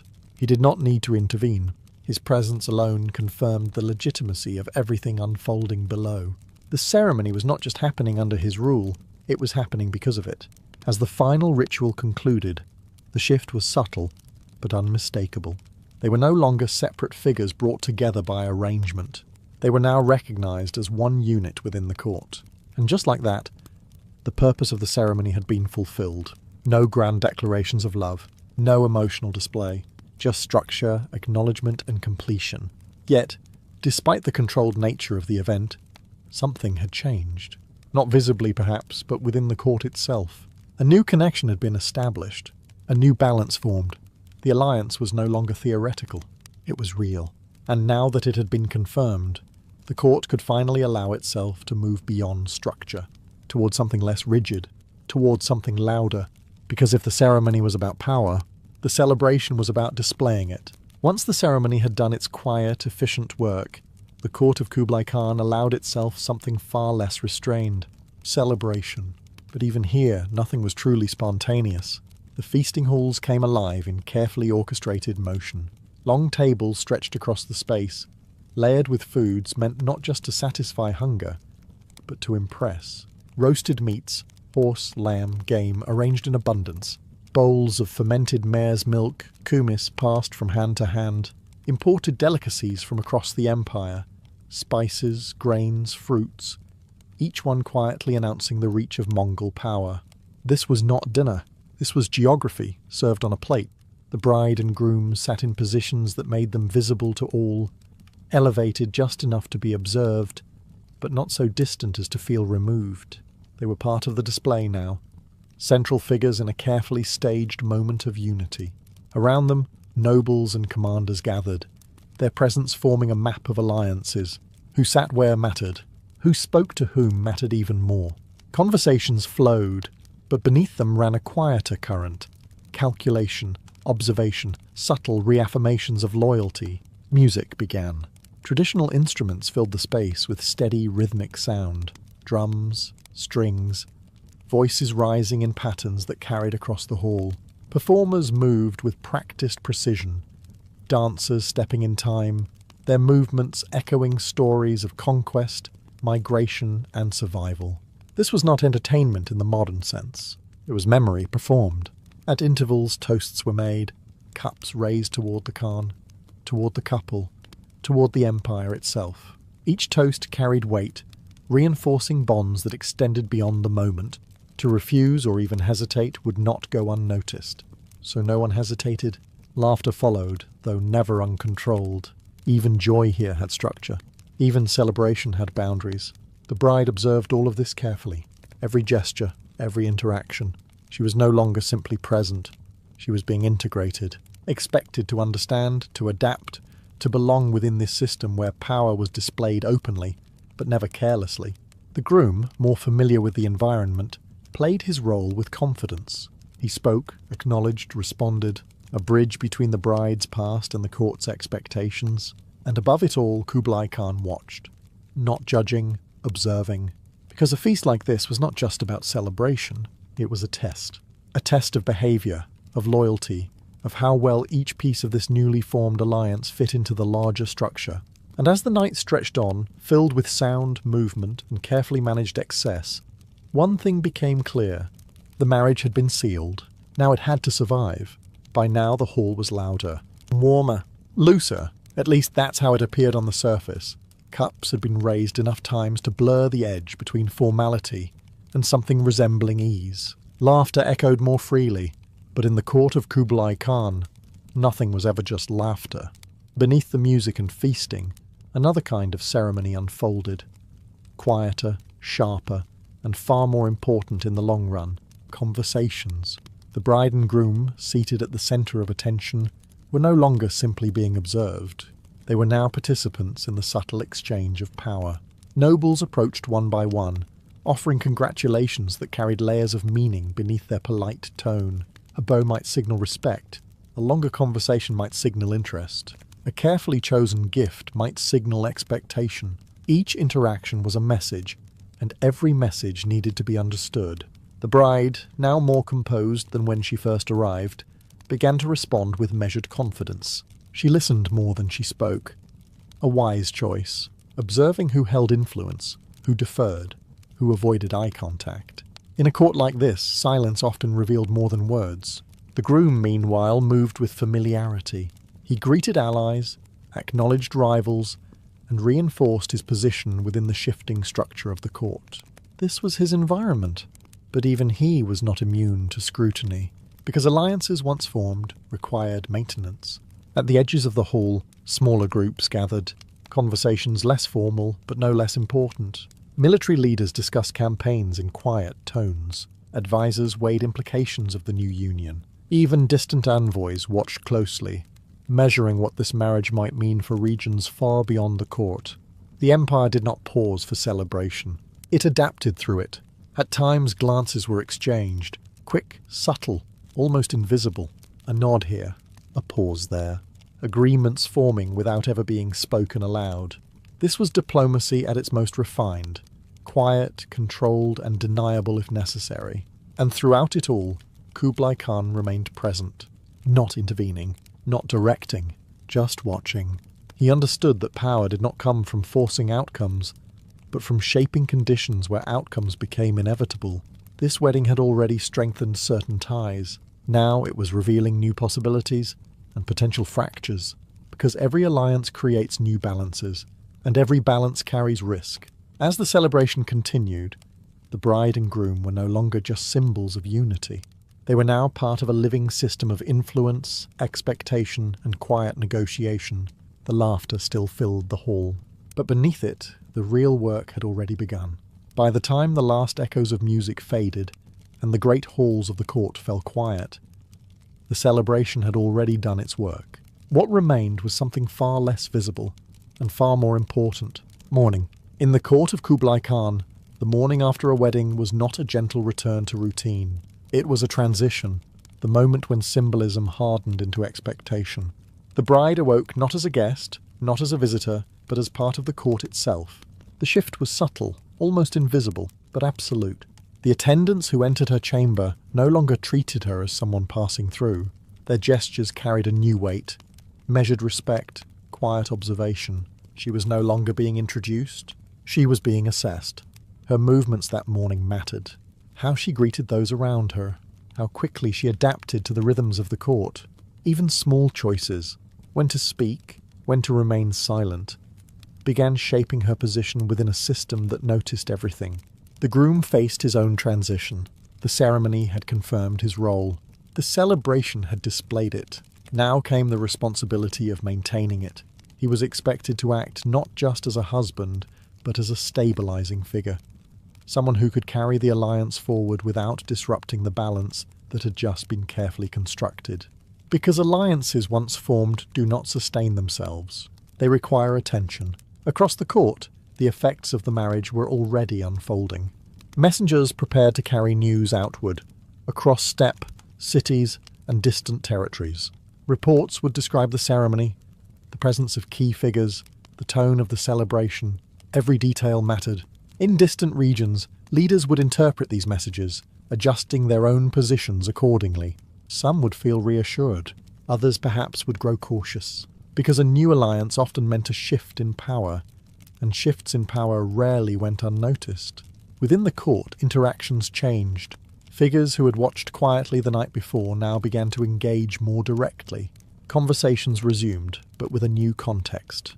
The bride was no longer a subject of discussion. She was part of the structure being discussed.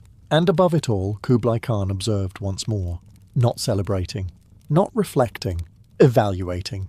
The wedding had achieved its immediate purpose. The alliance had been formed, displayed, and acknowledged. Now came the longer task, ensuring that it held.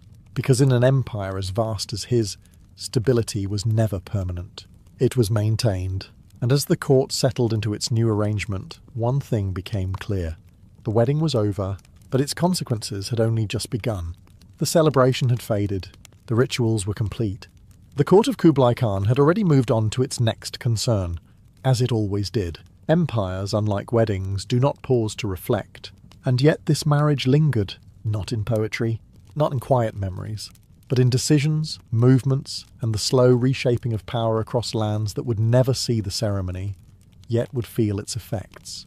The bride, once defined by her departure, now existed fully within the court. Her presence became routine, familiar to some, strategically important to others. Over time, she learned the rhythms of influence, when to speak, when to remain silent, when to act through others rather than directly. Because in a court like this, visibility was not always power.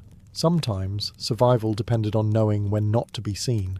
The groom, too, carried the weight of the union forward. His actions were no longer his alone. Every decision reflected not just his loyalty to the Khan, but the strength of the alliance his marriage represented. Success would reinforce it. Failure could quietly unravel it. This was the reality beneath the ceremony. No vows, no promises, just expectation. Beyond the court, the consequences spread outward. Families tied to the bride gained influence, or at least protection. Rivals adjusted their positions, careful not to challenge a connection now backed by imperial authority. Trade routes, military loyalties, even minor disputes, each one subtly influenced by the existence of this union, not dramatically, but persistently. This was how power moved in the Mongol world, not always through conquest, but through connection, through marriages that stitched together territories, not with borders, but with obligation. And above it all, Kublai Khan's design held, for now, he had not created a moment. He had created a structure, a union that could stabilize a region, delay conflict, or quietly strengthen his reach without raising a single blade. To him, the wedding was never the goal. It was the method. Over time, new marriages would be arranged, new alliances formed. The court would shift again, as it always did. Faces would change. Loyalties would be tested. But this union, this carefully constructed bond, would remain part of that evolving system, not remembered as a romantic story, not recorded as a grand event, but embedded in the machinery of empire. Because in the world of Kublai Khan, a wedding was never just a beginning. It was a decision, one that would outlive the celebration, outlast the participants, and quietly shape the future long after the music had stopped. And that, more than anything else, was its true purpose. A pilgrimage to Santiago de Compostela Cathedral did not begin with a step. It began with a decision that most people would quietly regret about 3 days later. In medieval Europe, the idea of walking across entire countries, through forests, mountains, mud, and the occasional suspicious village, was not considered leisure. It was considered necessary. Necessary for faith, for forgiveness, or for reasons people preferred not to explain in detail. At the centre of it all was the shrine of St. James the Greater. According to belief, his remains rested in Santiago, far in the west of the Iberian Peninsula, a place that, for many pilgrims, might as well have been the edge of the known world. Reaching it meant something. What exactly it meant depended on who you asked. Some believed the journey could erase sins, not reduce them, not negotiate them, erase them. A bold claim, and one that made the long walk suddenly seem worth considering. Others were sent. A lord might assign a pilgrimage as penance. A court might demand it as punishment. Walk to Santiago, they would say, and perhaps God will forgive you. Or at least, we won't have to deal with you for a while. And then there were those who simply left. Farmers tired of repetition. Merchants seeking more than profit. People who needed distance. From grief, from mistakes, from lives that no longer made sense. The road offered something rare in the medieval world. Movement. Change, a chance, however uncertain, to become someone slightly different by the time you arrived. Preparation was simple, almost suspiciously so. A cloak, a staff, a small bag, perhaps a shell, the symbol of the pilgrimage, pinned to clothing or carried as proof of intention. No luxury, no excess. The road did not reward comfort. And once the decision was made, there was no graceful way to undo it. The first step was easy, the second less so. By the third, the weight of the journey began to settle, not just on the body, but on the mind, because a pilgrimage was not just distance. It was time. Time to think, time to doubt, time to question why you had chosen this path in the first place. And yet they kept walking, because turning back meant returning unchanged. And for most pilgrims, that was the one outcome they could not accept. The beginning of a pilgrimage has a certain charm to it. The road feels manageable. The body, still fresh, cooperates. Even the idea of walking for weeks, perhaps months, seems almost reasonable. This is, of course, a lie. As pilgrims left their homes and joined the winding paths that would eventually lead towards Santiago de Compostela Cathedral, the first days carried a quiet sense of optimism. Villages were still familiar. Roads, though uneven, were not yet hostile. Fellow travellers appeared now and then, some alone, some in small groups, each moving west with their own reasons, their own silence. At first, there was conversation. Where are you from? Why are you walking? How far do you plan to go? Simple questions, exchanged between strangers who understood that, for a time, their paths would overlap. These early connections felt almost light, temporary, no one yet burdened by the full weight of the journey. But the road had a way of correcting expectations. Blisters came first. Quiet at the beginning, then increasingly insistent. Boots that seemed fine at departure began to betray their owners. Shoulders ached under even the smallest load. Sleep became less about comfort and more about necessity, wherever it could be found. And then there was the distance. Maps, when they existed, were vague. Distances were measured less in miles and more in days. 3 days to the next town, someone might say, with a confidence that felt optimistic at best. The horizon, always just out of reach, offered no clear answers. Weather added its own complications. Rain turned roads into mud. Sun drained energy without mercy. Wind, especially across open land, wore down even the most determined traveller. There was no shelter on demand. No easy escape from the elements. The road was not interested in convenience. Yet, as the initial discomfort set in, something else began to emerge. Rhythm. Steps found a pattern. Breathing adjusted. The mind, once filled with noise, plans, doubts, second thoughts, began to quiet. Conversation faded, not out of hostility, but because it became unnecessary. Walking side by side in silence felt enough. Strangers became companions, not through shared stories, but through shared endurance. And slowly, the journey stopped feeling like a decision that needed justification. It became something simpler. A direction. West. Toward a place most had never seen, but believed in anyway. And as the first miles gave way to many more, one thing became clear. The road was not going to get easier. But the pilgrims, in their own quiet way, were already beginning to change. As the first illusions of ease faded, the pilgrims found themselves absorbed into something older than any single journey. The network of routes that would later be known as the Camino de Santiago. These were not newly built roads, designed for comfort or efficiency. They were inherited paths. Roman roads cracked by time, trade routes shaped by merchants, rural tracks carved by generations who had walked them long before pilgrimage gave them meaning. Now they carried something else. Intention. And intention leaves marks. Pilgrims began to notice signs. Not official ones. Those would come much later, but subtle indicators left by those who had passed before. A worn stone here, a carved symbol there, sometimes a simple shell marking a direction westward, pointing towards Santiago de Compostela Cathedral, as if the land itself had learned to guide them. The journey became less solitary. Along the road, small communities had grown to accommodate this steady flow of travellers. Monasteries offered shelter, sometimes freely, sometimes in exchange for prayer or labour. Hospices, simple, crowded and often uncomfortable, provided a place to rest. Bread, broth, and a place on the floor could feel like a luxury after a long day of walking. Not all help was given kindly. Some saw pilgrims as opportunity. Prices rose in certain towns. Food was stretched thinner. Trust became something to be measured carefully, because while the road was shared, not everyone walking beside you had the same intentions. And yet, despite these risks, a quiet structure held. Pilgrims began to move in loose patterns, leaving at dawn, resting at midday, pushing forward until light faded.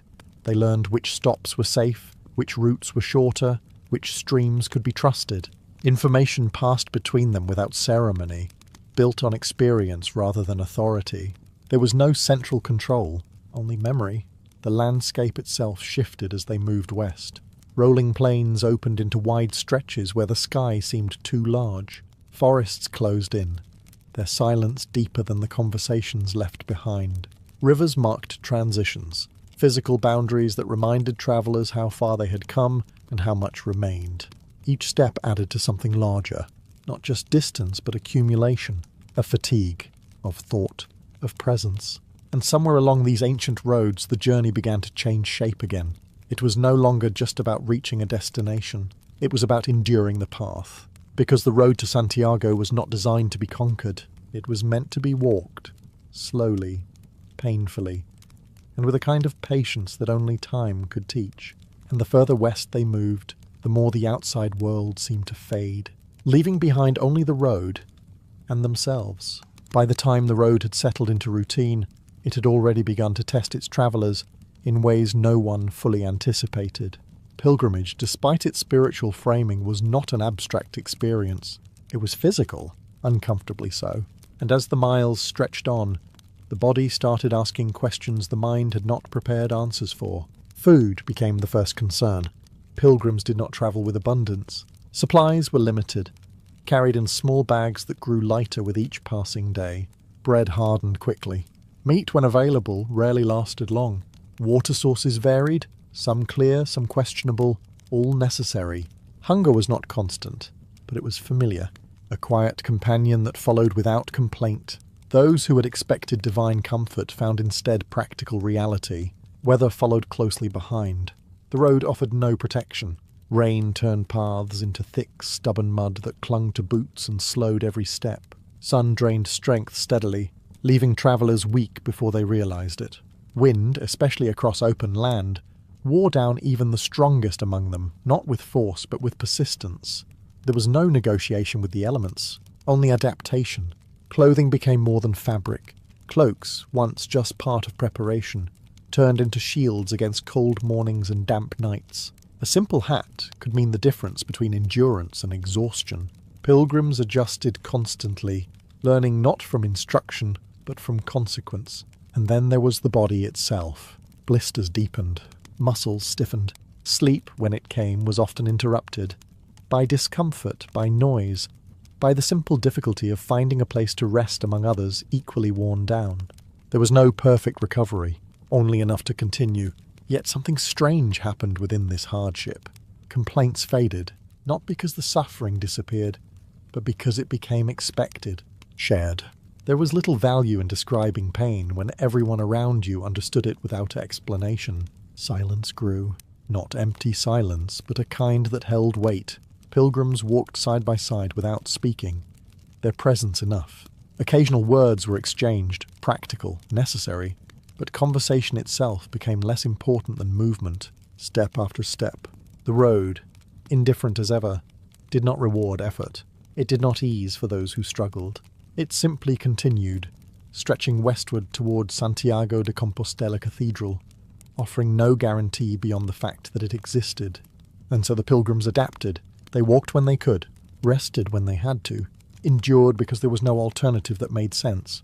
Because by now, turning back was no longer just a physical choice. It was a failure of something deeper. And so they continued, hungry, tired, and quieter than before, moving not with certainty, but with persistence. By now the road had done its quiet work. It had stripped away comfort, tested patience, and reduced life to something simple. Walk, rest, continue. But it had also done something less expected. It had brought people together. Pilgrims who began alone rarely remained that way for long.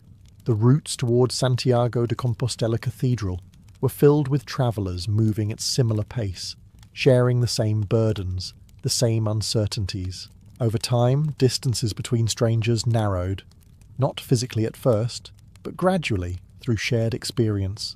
A group would form without announcement. Someone walking beside you one day would still be there the next, then the next. No agreement made, no promises exchanged. Just a quiet understanding that continuing together made the journey manageable. There was comfort in that. Conversations returned, but they had changed. No longer the light exchanges of the early days. Now they carried weight. Stories shared not to pass time, but to explain presence. Why they had left. What they hoped to find. What they feared they might not. Some spoke openly. Others did not. Silence, even within a group, was accepted. Expected even. There was no pressure to fill it. Walking side by side, hearing only footsteps and breath, felt natural, almost necessary.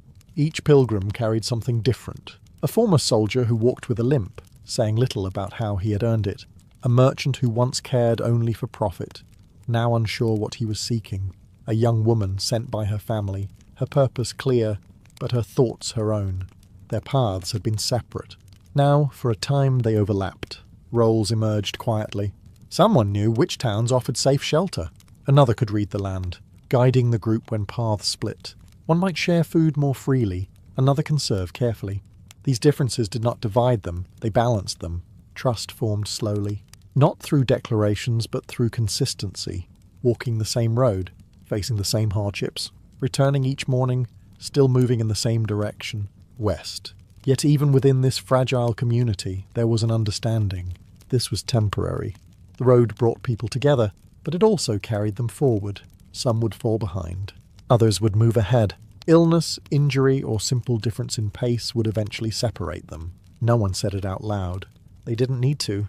Because the pilgrimage was never about staying together. It was about moving forward. And for now, moving forward together made the silence feel less empty, even if it would not last. By now, the road had become familiar, predictable in its discomfort, reliable in its demands. But familiarity did not mean safety. Far from it. The routes leading west towards Santiago de Compostela Cathedral passed through lands that were not always kind to those who travelled without protection. Pilgrims, by their very nature, carried little and appeared vulnerable. To some, this made them uninteresting. To others, it made them ideal. Bandits were a quiet presence along certain stretches of the road. Not constant, not everywhere, but known. Stories travelled faster than the pilgrims themselves. Tales of theft, of travellers disappearing, of encounters that ended poorly. Whether exaggerated or not, they shaped behaviour. Groups tightened. Where once companions walked for comfort, they now stayed together for protection. Camps were chosen more carefully. Fires were kept small. Trust, already measured, became even more deliberate. And yet danger was not always external. Illness moved silently through the road. A cough that lingered. A fever that rose without warning.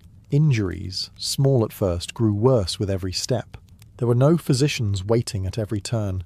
No guaranteed care. A pilgrim could begin the day with strength and end it unable to continue. When that happened, the road did not stop. This was perhaps the hardest truth. Those who could no longer walk were sometimes left behind, placed in the care of a monastery if one was nearby, or simply given what help could be offered before the group moved on, not out of cruelty but necessity. The journey demanded movement. Standing still too long meant risking everything. It forced a kind of acceptance that was rarely spoken aloud. Not everyone would reach the end. Doubt followed closely behind. It arrived quietly, usually in moments of stillness. At night, when the body ached and sleep refused to come easily. In long stretches of road where the landscape offered nothing but repetition. Questions surfaced. Why am I doing this? Will it change anything?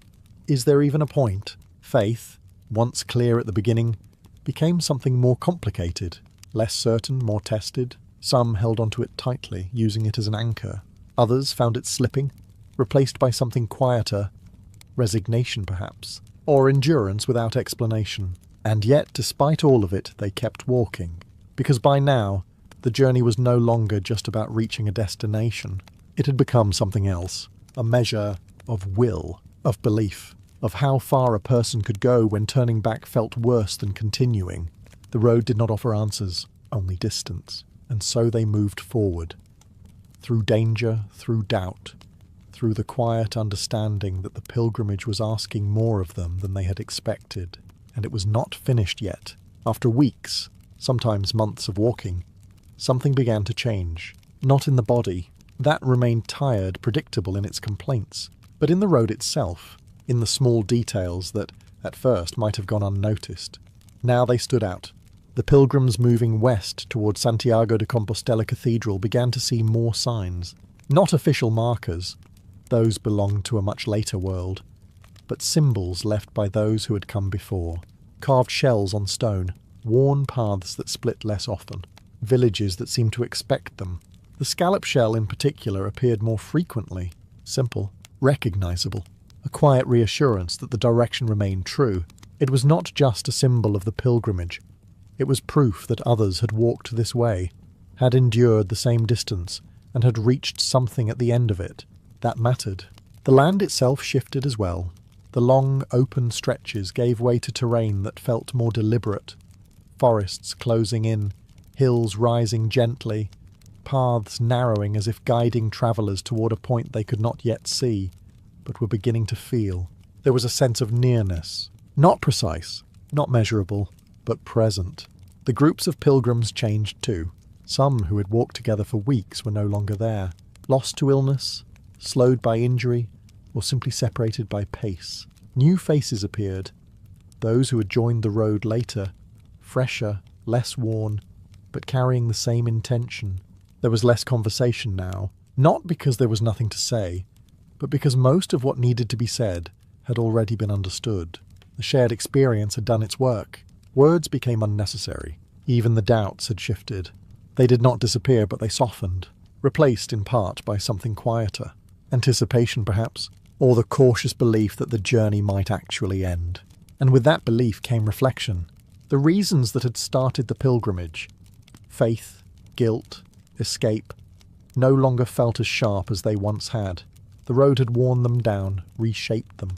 What remained was less defined, but more real. The pilgrims were no longer the same people who had begun this journey. Not entirely, and as they continued west, the presence of the destination grew stronger. Not visible, not yet, but undeniable. The road was narrowing. The distance was shrinking. And soon, after all the silence, the endurance, the quiet suffering, they would arrive, not as they had left, but as something the road had made of them. The first sign of arrival was not the city itself. It was the change in movement. Pilgrims who had spent weeks walking in quiet rhythm began to slow, not from exhaustion, but from something else. Awareness. The sense that the journey once endless now had a boundary, that somewhere ahead, beyond the final rise or turn, stood Santiago de Compostela Cathedral. And then, eventually, it appeared. Not suddenly, not dramatically, but unmistakably. Towers rising above the clustered buildings, visible long before the details could be made out. For many, that first glimpse was enough. Some stopped walking altogether, as if unsure what to do with the fact that the road had actually led somewhere. Others continued forward, slower now, each step carrying weight. The city received them without ceremony. There was no grand welcome waiting at the gates, no moment designed for emotional release. Santiago was a functioning place, busy, structured, filled with people who had seen pilgrims arrive countless times before. To the city, this was routine. To the pilgrims, it was not. They entered through narrow streets, worn by years of movement. The sounds changed. Footsteps echoing against stone, voices blending into something less isolated than the road.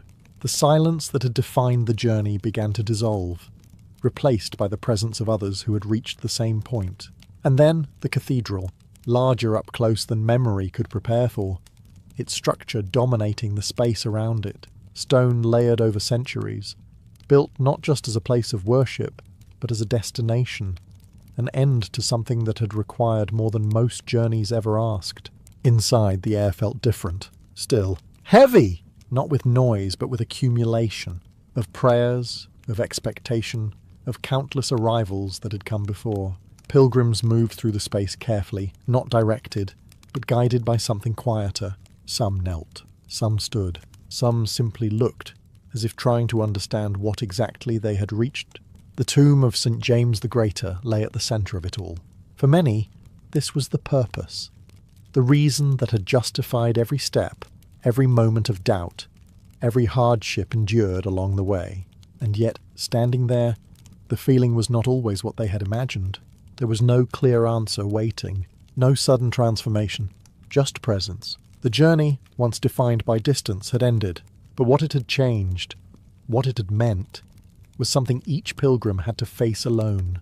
Because arrival, as it turned out, was not the conclusion. It was the moment where the road stopped, and understanding had to begin. The journey had ended, or at least that was the expectation. After weeks, sometimes months of walking, the pilgrims stood within Santiago de Compostela Cathedral, having reached the place that had defined every step behind them. The road, with all its silence and suffering, no longer stretched forward, and yet something remained unfinished.